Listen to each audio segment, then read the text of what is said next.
This project was inspired by one of my channel viewers, at Mick Harrison 9004. He reminded us of the important event, the Jarrow March from Newcastle to London, where workers walked the entire way fighting for their rights. Thank you for your support and for inspiring me to bring this story to life. The boots were worn thin, the meals shared or skipped, the silence deafening. In October 1936, 200 unemployed men walked nearly 300 miles from a dying town. Not to start a fight, but to ask for work. This is not a legend. This is history brought back to life. Welcome to Pulse of History TV, where we revive the moments the world forgot. Subscribe to join this journey through lost voices, AI-restored photos, and stories that matter. In the mid-19th century, Sir Charles Palmer transformed the town of Jarrow into an industrial powerhouse. His shipyard became one of the most productive in the British Empire, forging steel giants that sailed the globe. It wasn't just a business. It was the heart of the town, the pride of its people.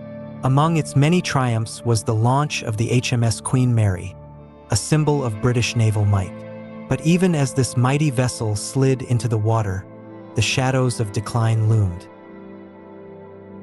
By the 1930s, Palmer's shipyard was struggling, and in 1933 it closed for good. The impact was devastating. Unemployment across Britain was already high, but in Jarrow it became catastrophic. Over 70% of the town's workforce was jobless. Families had no income, shops closed, hunger set in. Jarrow became a ghost town built from brick and iron. The HMS Duchess, launched in 1932, was the last ship to ever leave Jarrow's docks. With her departure, the town's shipbuilding legacy came to a silent end. But the people of Jarrow did not stay silent. In October 1936, 200 men began a 300-mile march to London. Not out of anger, but out of desperation, determination, and dignity. They carried a petition, not placards. They sang hymns, not slogans. Similar hunger marches had taken place elsewhere, in Manchester, in Glasgow, even in Canada. In Alberta in 1932, a peaceful protest was broken up violently by police. But the Jarrow men were determined to keep their march peaceful, disciplined, and heard. They were joined by Ellen Wilkinson, Jarrow's MP and one of the few female voices in Parliament. Small in stature but fierce in conviction, she marched alongside the men, mile after mile. They left Jarrow on October 5th. Over the next 4 weeks, they crossed the spine of England through Durham, Yorkshire, the Midlands.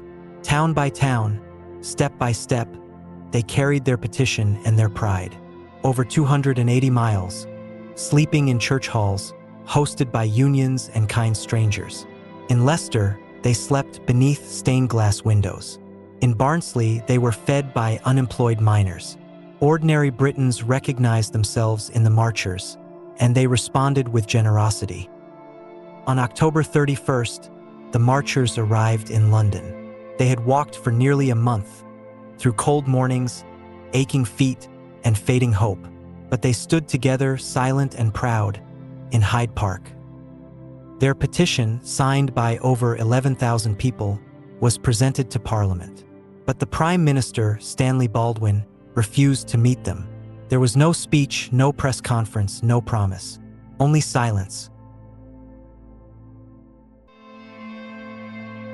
And yet, the Jarrow March left a mark deeper than any political debate. It became a symbol of working-class resilience, of ordinary people demanding to be seen. Today, bronze figures at Jarrow's metro station remind passengers of that long walk to dignity.